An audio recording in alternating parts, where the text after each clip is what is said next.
A fatal beating in front of thousands of festival goers. His mouth was blue and his eyes were wide open. I was just screaming to get ambulance or to get some help. Holiday scams, the crooks leaving you stranded. You know, if you're mugged in the high street, you have the bruises to show it. When it's done by fraud, you have no bruises. The mystery of the body washed up on a Cornish beach. Suspicious by the very nature of the conditions he was found in. Why would you have a sock in your mouth? And the real-life search for the Holy Grail. Catching the criminals, protecting the public. This is Crimewatch.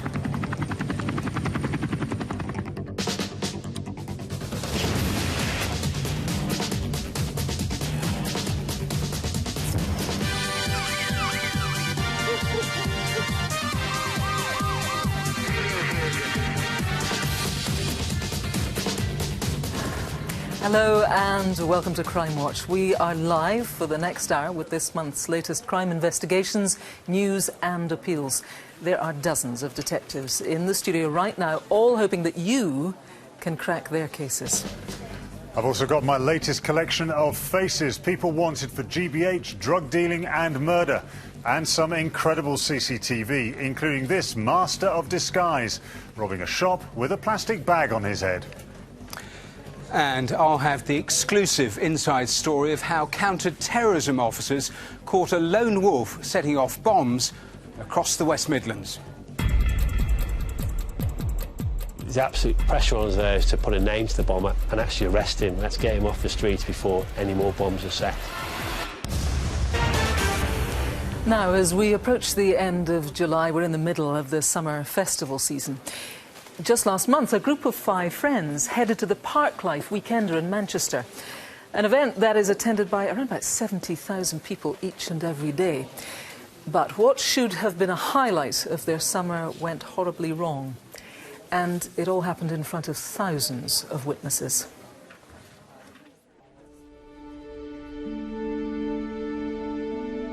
We've still not come to terms with it. That Robert won't come walking through the door with his jokes and with his warmth and his laughter. I was the bigger brother. He used to follow me wherever I went. He's like, I've had 50% of me removed. He was just a really cool guy, and I'm really, really lucky and proud that he was my brother.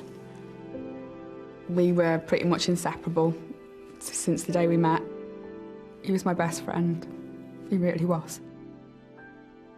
And he never let me down.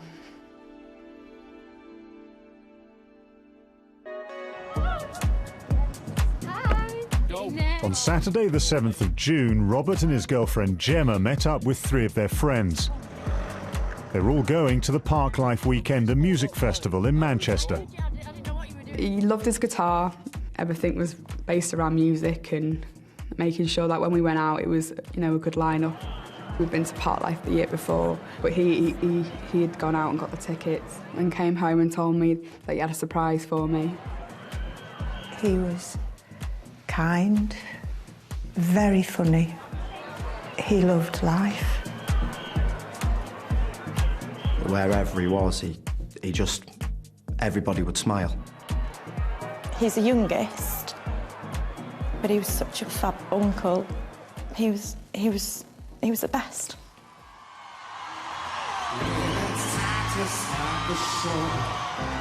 It was like raining and then the sun came out as soon as we got there, really. Danced, bought some drinks.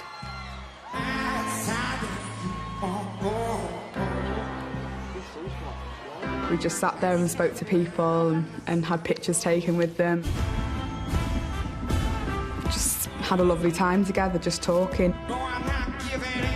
And then went to watch the end of Rudimental.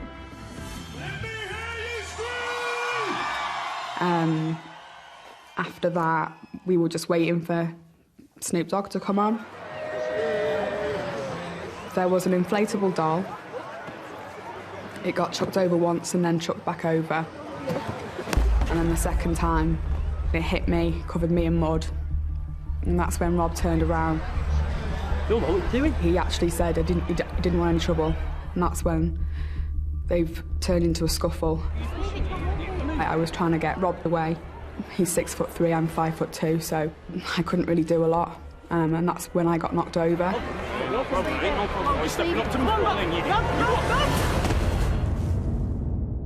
And then it was only within seconds that he came down next to me.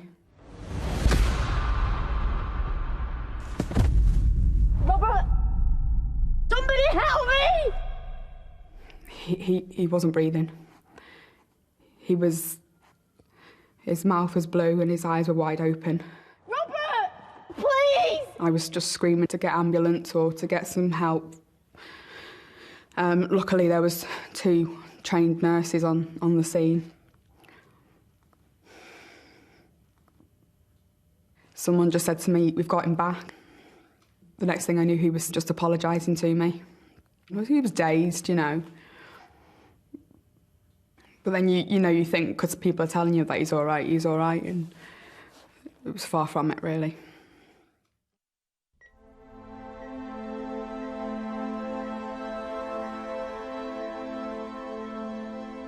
Robert was taken by ambulance to a local hospital, but his condition quickly deteriorated. He was now fighting for his life. We immediately got to the hospital and Robert was in an induced coma. And we all prayed and prayed. He was just lying on a bed with lots of tubes and machines hooked up to him. It was a matter of minute by minute of survival, really, rather than what's he going to be like the next day. Injuries were just too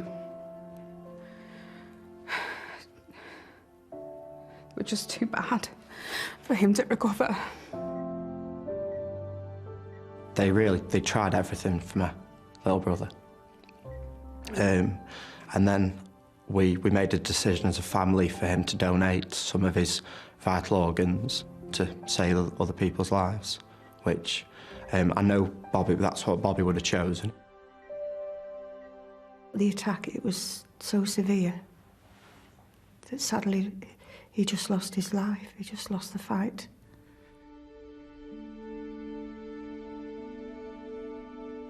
I'm facing a future that's very dark, lonely, and without any hope.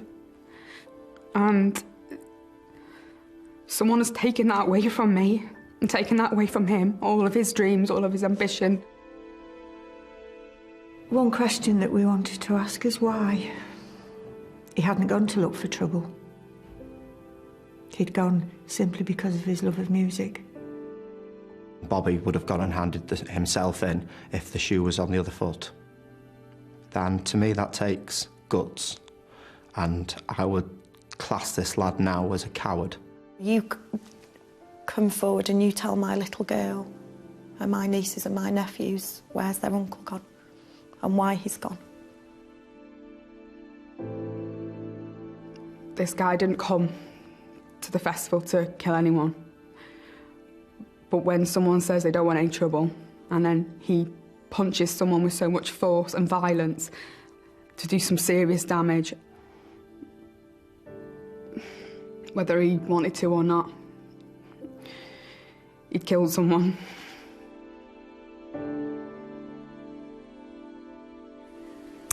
Why, as family are asking, well, why indeed? Detective Inspector Richard Eales from Greater Manchester Police is here. He's leading the team and the investigation. Thanks for joining us, Richard. I have to say, tragically, this is something that we see all too often here on Crimewatch, this sort of fight. Yes, I think it's fair to say that this was an altercation between the two of them and not completely one-sided. However, given the fact that this person left the scene and has failed to contact us, only makes matters worse for him. We are urging him to come forward. I believe we will find him. It's only a matter of time. Would it be fair to say that you have a pretty clear picture of the suspect thus far? Yes, that's correct. He's described as mixed race, 6 foot, 6'1". He had a muscular build and he was in his mid-20s. He had short, dark hair which was shaved at the sides. He was wearing a dark-coloured jacket and shorts. We also believe he was in company with a girl who had shoulder-length blonde hair possibly wearing a pink top. Now, as I mentioned, 70,000 people each day at this really popular festival. Many of those people taking footage with their phones, taking stills photographs too. It'd be useful to let people know that they can download their footage onto your website. In fact, the email address to do that is on the screen now, and we would urge people tonight to do that. Any little piece of information visually might be very useful to you. As of right now, there are people that you certainly want to trace as potentially very helpful witnesses. Tell me about them. Yes, if we've had some additional images that we have of people that we know that were stood next to Robert and Gemma at the time of the incident, and they may have crucial information, and we need them to come forward to help us. It is also worth mentioning to people watching tonight that there are rewards, substantial rewards involved here. Yes, that's correct. The event organisers have pledged £20,000, and also Crime Stoppers this evening have pledged a further £3,000, leading to the arrest and conviction. OK. Detective Inspector Richard Eales, thanks very much for now. You saw the impact right there that Robert's death has had on his family. There are undoubtedly, I would think, people watching tonight who can help his family find the answers that they are looking for. If you are one of those people, please do call the studio now. Let me give you the number. It's 0500 600 600. Time for some crimes caught on camera now, starting with a violent robbery in London earlier this year. A train pulls into East Acton tube station late on a Monday night in February. A woman gets off and walks down the platform. A man in a dark jacket and jeans also leaves the train. He seems quite interested in his fellow passenger and sets off after her. He follows her through the station, seeming to hang back as she makes her way toward the exit. As she leaves, he's there again, just moments later. Outside the station, the woman heads for home. And you guessed it, just a few seconds behind is the man from the train. Round the corner, he rushes up behind her and violently pushes her to the ground. The pair grapple for a while, with the victim being punched and thrown to the floor, where she's kicked in the face. He eventually made off with her bag. The victim was badly injured and lost 3 teeth in the attack. This is the man responsible. Who is he? It's opening time at the Lloyds Bank in Stokenchurch in Buckinghamshire on a Monday morning last December. A white transit van pulls up as 2 female members of staff who are carrying boxes of Christmas decorations arrive for work. As they walk in, 2 men bundle them into the branch. Inside, the men, one of whom seems to think he's Batman, threaten the terrified women and force them to open the back office. While behind the counter, Batman and his mate continue to shout at the women, slapping them and forcing them to unlock the safe. While they fill their bags with cash, a 3rd member of staff arrives. He too is assaulted and manhandled into the office. Eventually, the dastardly duo leave after grabbing tens of thousands of pounds. They make off in a stolen black VW Golf which had parked up outside. Hardly the Batmobile. Now it's your turn to be a superhero. We need you to name this Robin Batman tonight. If you need another look, all the CCTV is on the website. Call and text the numbers on screen if you can help. Calls are free from most landlines. Some networks and mobile operators will charge. Most of us manage to pack our bags and get away for a break at some point during the year. And now, with the school holidays upon us, Martin has been investigating the ways that a growing number of fraudsters are conning innocent holidaymakers out of their hard-earned cash. Holidays. For most, a chance to relax and unwind.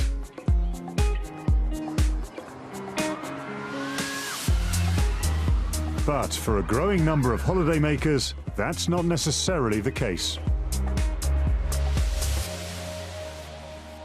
Fraudsters pocketed around £7 million from unsuspecting travellers last year. Fake websites, false advertising, phone and email scams left people stranded, either with no flights or with nowhere to stay. Suzette Mugliston fell victim to one fraudster when booking a caravan holiday in Porthcawl in South Wales for herself and her grandchildren. I love my grandchildren, I love spending time with them. They really are the love of my life. We'd had a rough couple of years, so I just thought we need a break, we need a holiday. As money was tight, she went online to try to find a bargain. Caravan holidays are expensive. So when I seen this one, I just thought, oh, I can't not email this person. And so I went for it. So she paid in full and was sent the details of the caravan's location. But when the family got to the site, they couldn't find it. We went round, just kept going round and round, stopping at empty caravans thinking, is this the one, is this the one? The caravan didn't exist. I just burst into tears. I didn't know what to do. I had 4 of my grandchildren waiting outside the caravan, expecting to go in. I had to go back and tell them it wasn't theirs. We were going to have to go home. In all, Suzette lost nearly £300, having already transferred the money into the fraudster's account. You look back and you think, oh, how could I have believed a holiday would have been that cheap? But at the time, I think I was a little bit blinkered as well, because I was just desperate to take the children away. You know, and I just fell for it, and I suppose that's how they prey on the gullible, on the needy. Last year, Jessica Scott, the woman responsible for the family's heartache and that of other victims, was sentenced to 8 months in prison for fraud and ordered to pay more than £2,500 in compensation. Holiday fraud is a growing problem, and with half of us now booking online, experts say it's only going to get worse. Well, the scale of holiday fraud is significant. Around 50% of the reports made last year were either accommodation fraud or flight ticket fraud. How are the fraudsters doing this? Accommodation fraud is when they're able to set up fake websites that look genuine, then engaging with members of the public, making false representations and taking hard-earned money. And flight ticket is using fraudulent credit cards to make bookings, or rogue travel agents saying that you've got your flights, but actually there are no flights. The tickets aren't worth the paper they're written on. Tim Kelleher and his wife Diane were conned when organising a trip to Cork for themselves and 23 friends. It's a fantastic event, so much so we've been going for over 20 years. I was really, really busy at work, and so I decided to use a guy that we knew of to do the booking for us. The group gave the agent around £6,500 for flights and accommodation. The flights were confirmed by the airline, but when Tim called the hotel, he was in for a nasty surprise. It was at that point I got the shock of my life when they said, well, we don't have a reservation for you. The agent had pocketed the group's cash, leaving Tim to foot the €2,000 hotel bill. We couldn't let our friends down and just say, well, there's a hiccup and you need to pay it again. I felt that the priority was to reinstate the booking. It's like being mugged on the internet. You know, if you're mugged in the high street, you have the bruises to show it. When it's done by fraud, you have no bruises. So what can we do to protect ourselves against the holiday fraudsters? First of all, do some research. Put the name of the company or the individual you're dealing with into a search engine, because chances are if they're trying to scam you, they've scammed other people as well. Always look for the logo. Look for membership of a reputable trade association such as APTA. Or if you're booking a package holiday involving a flight, then check that the company has an air travel organiser licence, an ATOL licence. Pay either by credit card, because you're then covered by the Consumer Credit Act, in which case your bank would have to refund you. The worst way to pay, though, is to pay by bank transfer directly into a private individual's bank account, because if that person turns out to be a crook, it's a bit like you've handed cash to a total stranger, and it's virtually impossible to get that money back if there's a problem. So, following a few simple rules can help ensure you don't get caught out by the holiday fraudsters.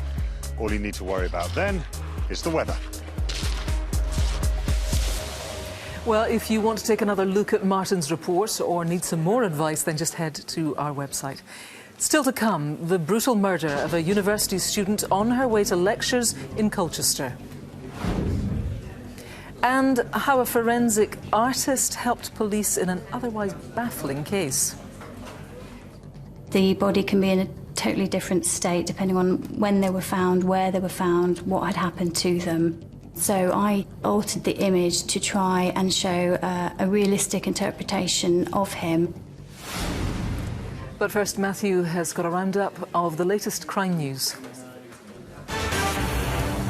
A convicted drug dealer who claimed he couldn't afford healthcare in his native United States has won his fight to stay in the UK. Johnny Calley from Ipswich was jailed for 7 years in 2007 for conspiracy to supply heroin and crack cocaine.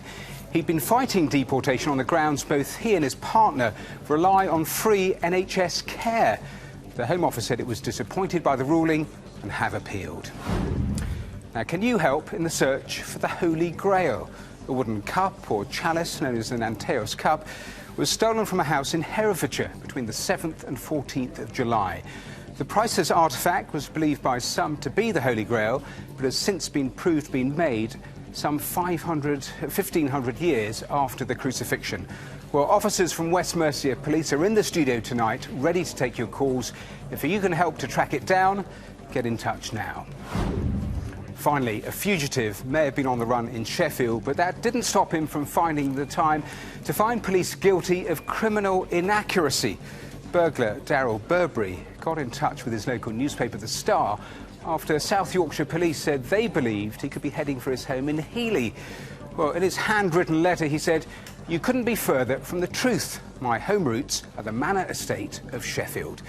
Well, Burberry, who's since been apprehended, also wrote his phone number down before thinking better of it and scribbling it out.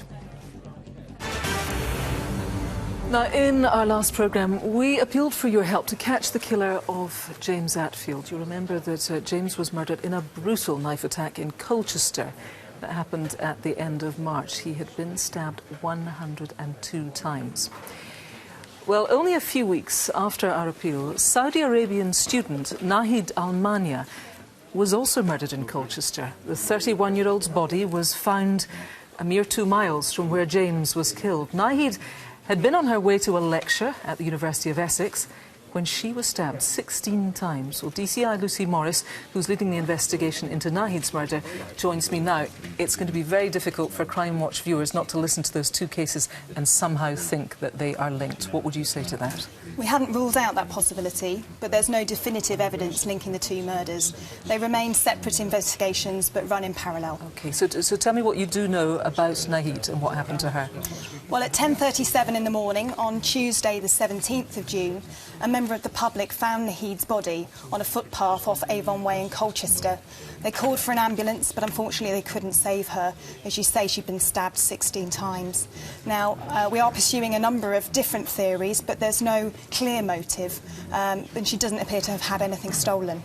The depth of this tragedy surely lies in the fact that usually she would have made this walk with her brother. You have CCTV of her and her last movements. Just talk us through that. Yes, that's right. The Salary Brook Trail is a pathway commonly used by students walking to the nearby campus. That morning she would have left her home address at Woodrow Way in Colchester, walked down Stanley Woodrow Way and cutting through the shops at Hunrick Road. And it's here that we see the last CCTV image of her at 10:19. She's seen wearing her hijab headscarf. Now, you said 10:37 was when her body was found. As you've described it and where it is, it surely must have been a very busy part of the world, this. That's right. There's a number of people we still need to identify. We're particularly keen to trace a male seen wearing a distinctive beige jacket, similar to this one. Now, he's described as a male of late teens to early 30s, about 5'6" tall, of average build with short dark hair. DCI Morris, I should mention to people watching that you're also very keen to trace students who are no longer at the university but would be familiar and would have used this area. You also want to tell us just very briefly about a reward. Yes, that's right. For both investigations, there's a reward of £10,000 for any information leading to an arrest and conviction of those persons responsible. OK, DCI Morris, thank you very much for updating us on that. There is clearly at least one extremely dangerous person out there who needs to be caught, and fast. If you can help with either of these investigations, I would urge you to do the right thing and to get in touch with us using the numbers on the screen. Let's go to Martin. We start the Wanted Faces with an urgent appeal from officers in Humberside who need to trace John Heald after a hotel landlady in Bridlington was murdered last week. 53-year-old Heald, who also goes by the names John Davis or John King, has links to South Yorkshire and usually wears a diamond stud earring. He has a variety of tattoos, including a horse and dots on the knuckles of his left hand, and birds, a mermaid and an eagle on his right arm. There's a £5,000 reward for information leading to his arrest, but he's considered dangerous, so if you see him, call 999. Next is Cesar Florea. Detectives are looking for the Romanian national in connection with the attempted rape of a woman in North Ormsby in Middlesbrough last month. During the attack, the victim was so badly beaten she suffered a broken nose, a broken shoulder, and her arm was fractured in 3 places. This CCTV shows Florea just before the attack. As you can see, he has a very distinctive gait. The 25-year-old has links to London and Romania and has previously worked in car washes. The third is Adebayo Ekan. He's wanted in connection with the murder of 18-year-old Marcus Hall, who died after a violence erupted outside a nightclub in Luton in 2001. Ekan, who's either 37 or 38, has links to West London, the West Midlands and to Ghana. He uses a number of aliases, including James Dalvin, Dave Bell and Gary Plummer, and has a round burn mark and a large scar on the back of his left hand, as well as a 2-inch scar on his right forearm. He's also considered to be dangerous, so call the police immediately if you know where he is. There's a £5,000 reward for information leading to his arrest. Lastly for now is Kieran Simpson. He was part of a gang who racially abused and assaulted a taxi driver inside his cab. The attack caused the driver to lose control of the car and smash into a set of railings. 22-year-old Simpson has links to Liverpool and Sussex. He shouldn't be approached again, just call 999. Now, all the faces are on the website. If you know where they are, call and text the numbers on screen. Texts will be charged at your standard message rate. Next, Devon and Cornwall police need your help to solve a mystery. In February, a man's naked body was washed up on Perranporth Beach on Cornwall's north coast. There were some signs of possible drowning, but police are still treating the death as suspicious.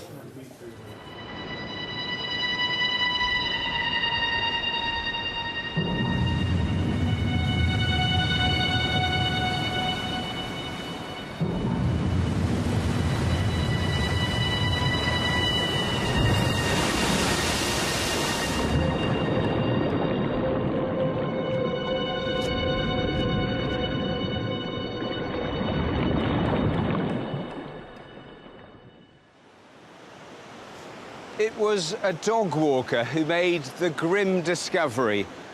A man's body was found washed up here, naked, apart from socks and 1 shoe. This beautiful beach, which is famous for its surf, was suddenly a crime scene. For the police, it triggered an investigation into a death which 5 months on is still a mystery.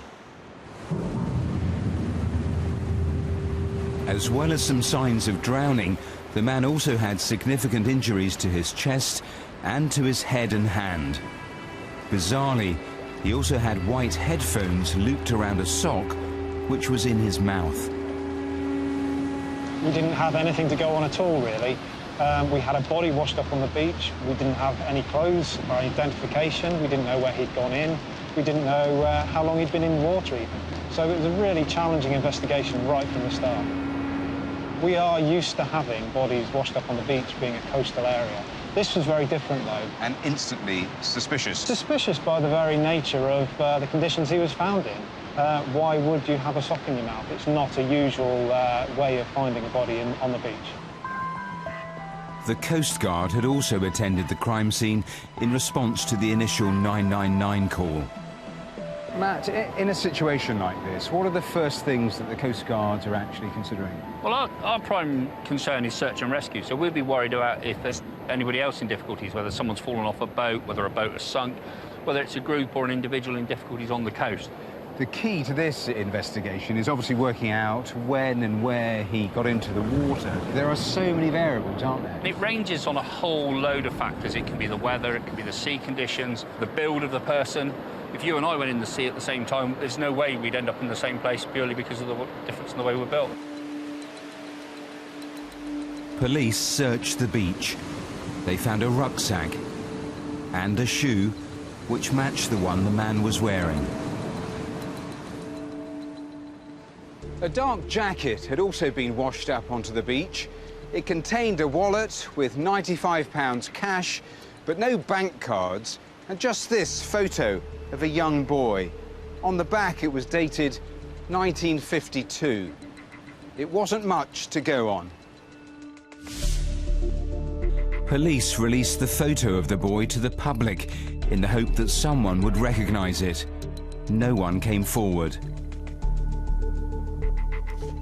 Detectives also contacted a forensic artist to create an impression of the man's face. I produced the image for them, a sanitised image basically of the deceased. Obviously the body can be in a totally different state depending on when they were found, where they were found, what had happened to them. In this particular case, he wasn't wearing any clothes, his eyes were shut, various minor injuries to his face and so on. So I altered the image to try and show a realistic interpretation of him. The image was released to the public a week after the body had been found. Within an hour, police had a name. A family member recognised and identified him as 64-year-old Alan Geel from Wadebridge, around 25 miles north of Perranporth. Seeing the artist's impression, which was fantastically accurate, you know, we knew it was Alan. It's kind of numbing, really, I think, more than anything else. It is really upsetting that, you know, his life should come to an end like that, in circumstances which we don't understand. It makes it sort of doubly difficult. With a formal identity, detectives were able to start to piece together Alan's life. He'd spent the majority of his time in Cornwall and had a passion for the outdoors and surfing. For years, he'd lived alone in a beach hut in Polzeath before moving to a flat in Wadebridge 10 years ago. He was a really quiet guy. He was intelligent. I mean, never had a huge sort of circle of friends. He really was quite happy with a very simple way of life. Police now knew who he was and that the boy in the photo was Alan. But it still didn't explain how he came to be washed up on the beach. CCTV shows Alan on Monday the 24th of February, the day before his body was found. He withdrew money from a bank in Wadebridge. Then, that evening, it's thought he made 3 bus journeys. From Wadebridge to Truro, about 25 miles away. From Truro to Newquay, a route which would have taken him through Perranporth. From Newquay, he's thought to have caught the bus back again towards Perranporth. We do know where he was and how he got to Perranporth, but that in itself still raises questions. We still don't know why he got on a bus that went through Perranporth and got off it in Newquay and walked up and down Newquay Street and got back on a bus to come back to Perranporth. This final CCTV then shows him in the town at around 10:30. The last known sighting of him alive. The CCTV was a real breakthrough. It showed us the route he'd taken, it showed us which buses he'd got on, and it showed us which towns he'd walked around. And ultimately, it did show us that he'd got back to Perranporth that evening. What did it not tell you? It still gave us a large window of time between when we last saw him on the CCTV and when he was found on the beach the next day. And that's still the mystery for us.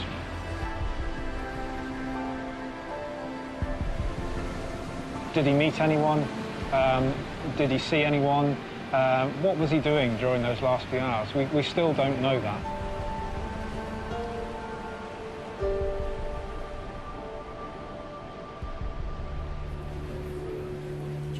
And DCI Dave Thorne is here now leading the investigation, of course, and still being considered by you as a suspicious death. Absolutely. At the end of the day, he had a sock rolled up in his mouth with headphones around the back of it, and we have to treat that as suspicious. He also had injuries we couldn't explain, but really, ultimately, he had a sock rolled up in his mouth, which is very unusual. Tell us what help, then, Crimewatch viewers can be tonight. Alan lived a solitary life.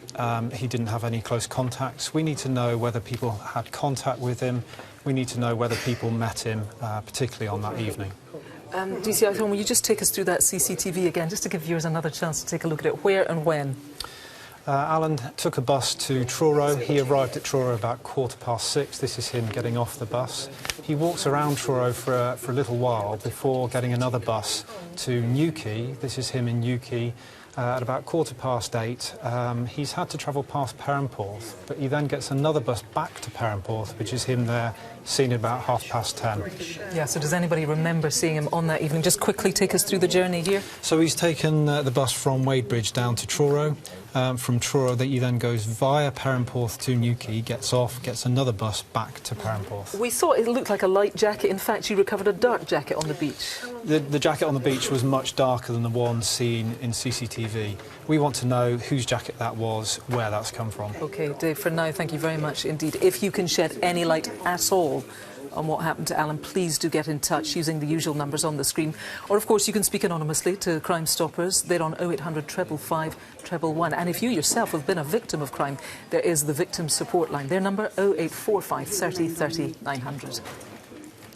Now, it's just over 4 years since this man suffered a truly horrific death in North London. Kester David was found burnt to death on the 7th of July 2010. His distraught family, including his 80-year-old mother, have been left in limbo since his death. Well, DCI Noel McHugh is here with me. And Noel, tell me more about the circumstances surrounding this death. 7th of July 2010, Kester David's body was discovered in a railway arch at the rear of Travis Perkins, which is Bloomfield Lane, Palmer's Green, North London. He'd suffered from burns and smoke inhalation. We know at 4:20 a.m. is when the incident most likely happened because CCTV picked up a bright light. Now, you've built up a picture of his life. Tell me what we found. Kester David was a part-time bus driver. He worked for Arriva, working from the Wood Green depot. His passion was DJing on the soccer and calypso scene, and people would have known him as DJ Bain. Now, you have some very important CCTV. Just take me through it. Yes, at 9 p.m. on the night before Kester was discovered, so that would be the 6th of July, he attended the Texaco petrol station on Lordship Lane. He had a jerry can which he filled with petrol. He went away. 20 minutes later, he returned with his white Ford Transit van. He put petrol in the van, it broke down, he called the RAC and he left at about 11 p.m. Then at 3:23 a.m. in the morning, a male attends the petrol station and purchases petrol in a fuel can and then walks off towards Green Lanes, and the male is then seen at 3:55 a.m. in the morning. Now, Kester David's family have viewed that male at 3:23 and 3:55 a.m. and they say that that is not Kester. So we need to know who is that male. Now, his mobile phone was used in the weeks after his death, wasn't it? Yes, that's correct. Kester had a BlackBerry Curve mobile phone. It's never been recovered. On July the 14th and 15th in the Wood Green shopping centre area, it was used, and then on the 22nd of July near Whittington Hospital it was used. The caller will, or the user will recall that they were unable to make any calls because the phone was locked. So who made those calls and where is Kester's phone now? Finally, someone has been in contact with your team. You are desperate that person gets in contact again, aren't you? Yes, we were contacted by an individual using the name Sharon. Sharon clearly holds important information and claims to know who is responsible for Kester's death. So, Sharon, please make contact. Detective, thanks very much. It is a terribly sad case, and Kester's family are understandably desperate to know what happened. If you saw anything unusual in that area that night or know of any reason why anyone would have wanted to harm Kester, please pick up the phone. So still to come, how counter-terrorism officers foiled a white supremacist determined to kill. My dad was 82 years old, could never ever have defended himself. Убийство было совершено по мотивам расовой ненависти. A murder was committed on the basis of racial hatred. But first, Martin has more wanted faces.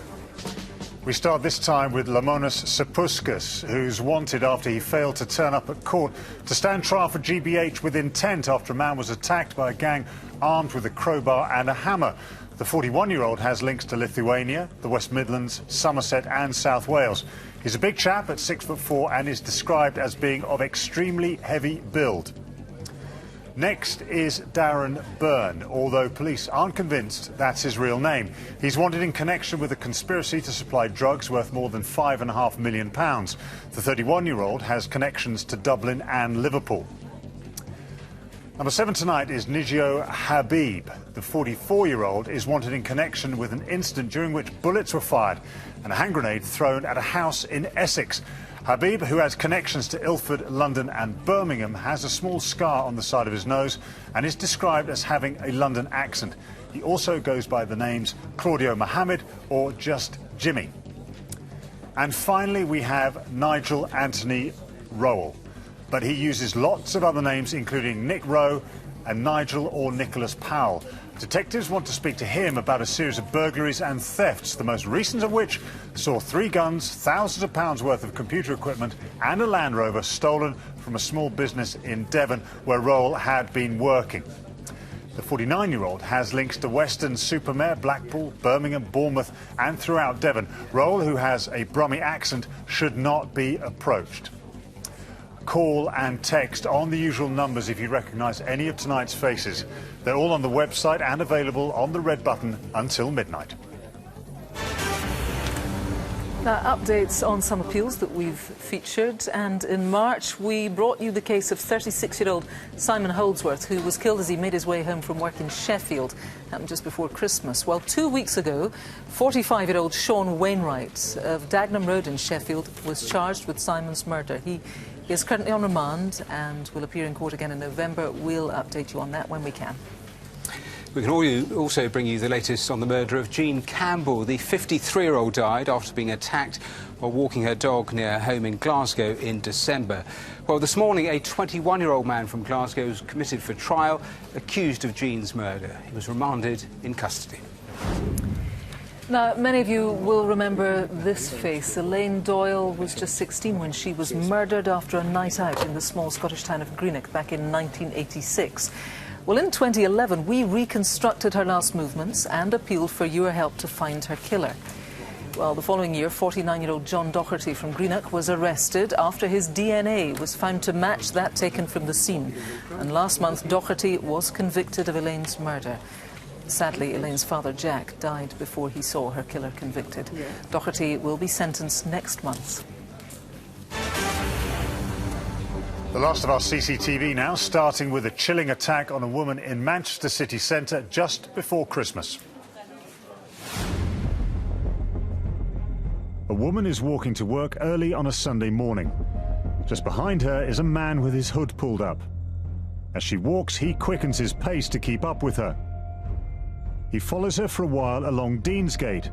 As they cross Tonman Street, he catches up with her and tackles her to the ground. He then sexually assaults her. Police think the same man attacked another woman in the same area around 30 minutes beforehand. On that occasion, the cameras get a clear shot of his face. A predatory sex attacker. We need him off the streets tonight. Name, please.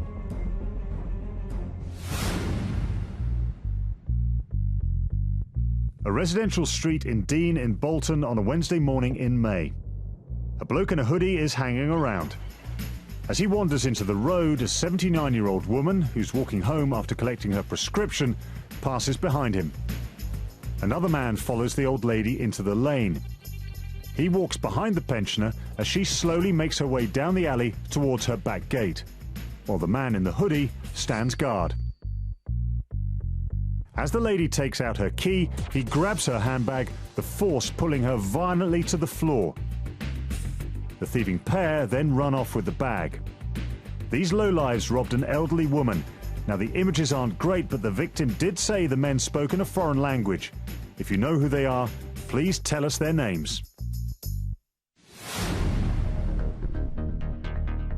Inside a busy convenience store in Hemel Hempstead on a Friday morning in May.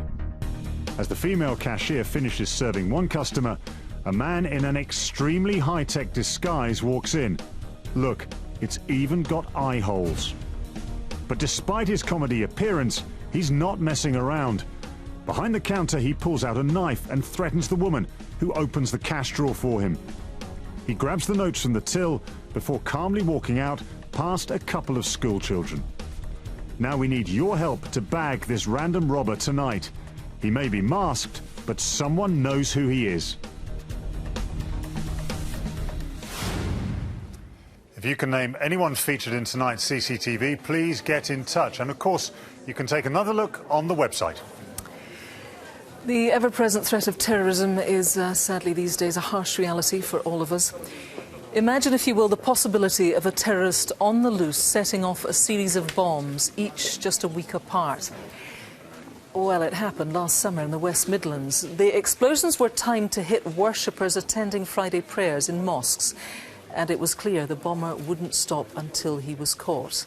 But with a population of over 5.5 million, how do police track down a lone wolf?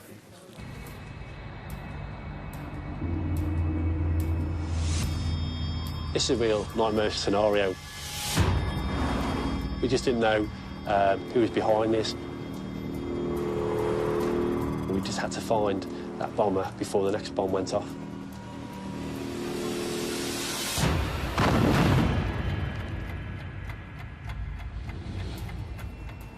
At 1 p.m. on the 12th of July last year, a bomb packed with nails exploded at this mosque here in Tipton. It was a Friday when mosques are at their busiest, and it was the third such bombing in a matter of weeks.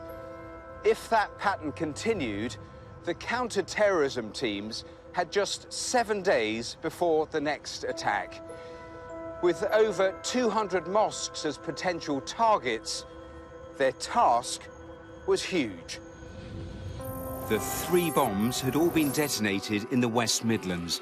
The first in Walsall, followed by Wolverhampton, and now Tipton. It was only good fortune no one had yet been killed. We knew that the next bomb was a real high risk to life, so it was imperative for us to catch the person or the people that were responsible for it. With over 200 mosques in the region as possible targets, detectives had to work fast. They began by examining CCTV from the first bombing in Walsall. We really had to find the person quickly. We needed to get that crucial image of our bomber. What we're looking at there is CCTV around the Walsall Mosque of anyone carrying an object into and then coming out of the mosque without an object. We didn't know whether the person put the bomb there an hour before or 3 days or 4 days before for those times. That must have been an enormous amount.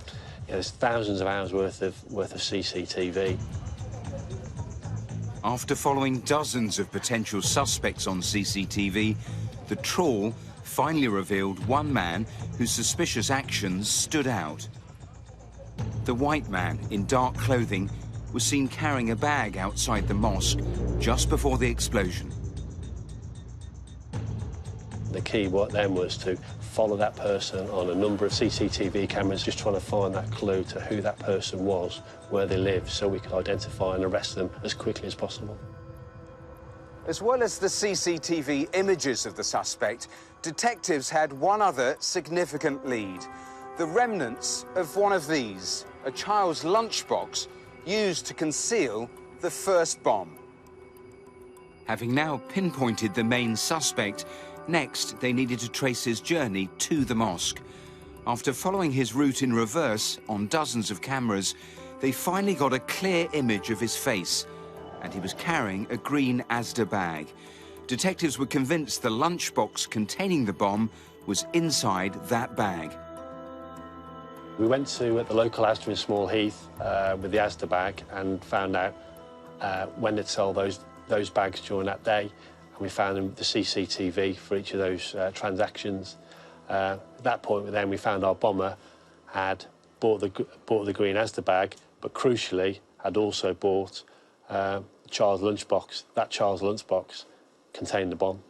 And crucially, you could see his face this time? Absolutely. That was a real crucial moment. We had two clear images, one from the bus, one from Asda, of our bomber's face. What we had to do then was put a name to the face and arrest him as quickly as possible, certainly before the next Friday. Those images were immediately given to police officers on the ground. But with Friday prayers fast approaching, it seemed as if the man was simply a ghost. All clear on Albert Street. The absolute pressure on us there is to put a name to the bomber and actually arrest him. Let's get him off the streets before any more bombs are set. We did that by putting those images through to the media, and we thought then we'd get lots of phone calls saying this is his name. Unfortunately, that wasn't the case. Understandably, the community were concerned, mosques were concerned about their congregations, and it was absolutely imperative that we found this person before next Friday, because we knew there's a high risk of another bomb being planted. It appeared the bomber was an expert at keeping a low profile. The press appeal didn't lead to a single phone call. We then went to tried and tested police work, both detectives and local neighbourhood officers armed with these images of the bomber in the Small Heath area. We knew he shopped at Asda, we thought he lived close by, so then we visited every business, offices, shops in that area. With just a day to spare, the old-fashioned detective work paid off. Do you recognise him? Two neighbourhood sergeants, armed with the photographs, went to a small industrial estate and showed the photographs. A person there recognised him as a foreign student that was working within their offices. We need to speak to him right now. And there was Pavlo Lapshin, there was our bomber, and he was arrested. I'm arresting you on suspicion of causing explosions. No. We knew that the person we'd been searching on CCTV for so long was finally in custody. We still had more work to do. We didn't know whether he was working alone or with other people, but we knew that person we'd painstakingly found on CCTV. We knew we'd finally got him. 24-year-old Lapshin was a student from the Ukraine who'd come to Britain to study at Coventry University and got work experience at a local engineering company. He'd been in the country for 90 days, but was staying in a flat on the industrial estate and hadn't socialised with anyone. And when you interviewed him, I mean, what was he like? He almost seemed proud of what he'd done, and he talked about he wanted to start a race war. He wanted to have a wave of terrorism by planting these bombs. Officers weren't convinced these were Lapshin's only crimes. He was a self-confessed racist targeting Muslim sites, and their attention quickly turned to the unsolved murder of an elderly Muslim man just a few months earlier. Almost a month ago. In May last year, Crimewatch featured an appeal to catch the killer of 82-year-old Mohammed Salim. The grandfather had been stabbed to death while walking home from his regular evening prayers in Birmingham. Grainy CCTV showed a white man running away from the scene. Although at the time of the murder, he'd only been in the country a matter of days, detectives suspected Lapshin could have been responsible for Mohammed's death. And what did he say at that stage when you asked him about that murder? Once he was arrested for the murder, again, he admitted it straight away. Убийство было совершено по мотивам расовой ненависти. Murder was committed on the basis of racial hatred. He said he took a knife out with him. He wandered around an area looking for an opportunity to kill a non-white person, as he called him. He walked past the mosque, expecting Muslim people to be at the mosque. And Mr. Salim was leaving the mosque, walking home, and tragically his path crossed Pavlo Lapshin, who had a murderous intent, who took that opportunity and killed him. Mohammed Salim's family will never come to terms with Pavlo Lapshin's random, murderous act.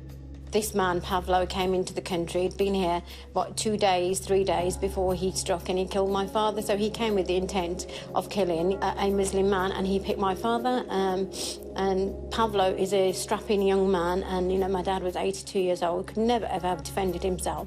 And to, you know, kill him the way that he did, and my dad suffered the way that he did when he died, it's just unforgivable, and the impact that it's had on the family and the grandchildren.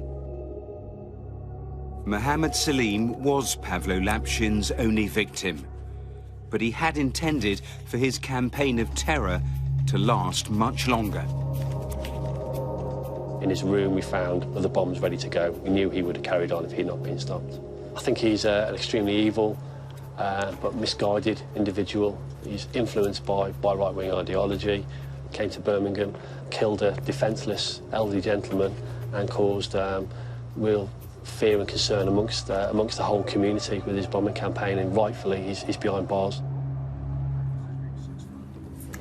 All that horror and havoc, and he'd only been in the country, what, 3 months? Yeah, this was a man who boasted he wanted to start a race war. It was only because he got the time wrong for Friday prayers that no one was killed in that nail bomb in Tipton. I mean, he saw the bomb factory in his flat. This was just the start. He also wanted to taunt police about who killed Mohammed Salim. He'd written anonymous notes which he planned to send. And definitely acting alone?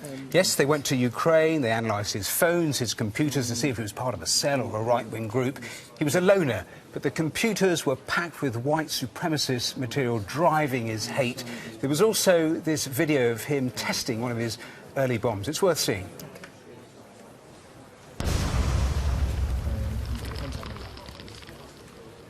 I mean, that is really shocking force there. What about sentencing? He got life with a minimum of 40 years. The judge said that his views were abhorrent to all right-thinking people. Mohammed Salim's daughter said the family just simply couldn't move on. She said the murder had disabled their minds in every emotional way possible. Really heartbreaking. Thanks, Matthew. Well, just time now for a quick update on tonight's calls. Here's Martin. We've had some great calls come in on one of our main appeals tonight, the death of Robert Hart following the Parklife Festival in Manchester. Remember, detectives wanted possible witnesses to come forward and identify themselves. Several of those have done that, and we've had possible 20 names for that suspect. OK, that's everything for now. But remember, all of tonight's appeals are online. The phone lines, they're going to stay open until midnight tomorrow. And we're going to be back again tonight at 10:40 after the news with the latest on what we hope will have been, I think it has been, a busy night. Viewers in Northern Ireland are going to have to wait a little longer. Our next full programme is going to be in September, when we'll be marking 30 years of Crimewatch. If you've ever worried or complained about crime, this is your chance to do something about it. The Brighton bomb inquiry. The murder of 2-year-old James Bulger. A year ago today, Lynn Russell, her daughters Josie and Megan were waylaid and then slaughtered. By calling here, you can make a difference. Now, we ask you to cast your preconceptions aside and to do what you can to help find Madeleine McCann. Well, full details of our special 30th anniversary will be available near the time. But for now, from everyone here, your calls do make a difference. Thank you and goodbye.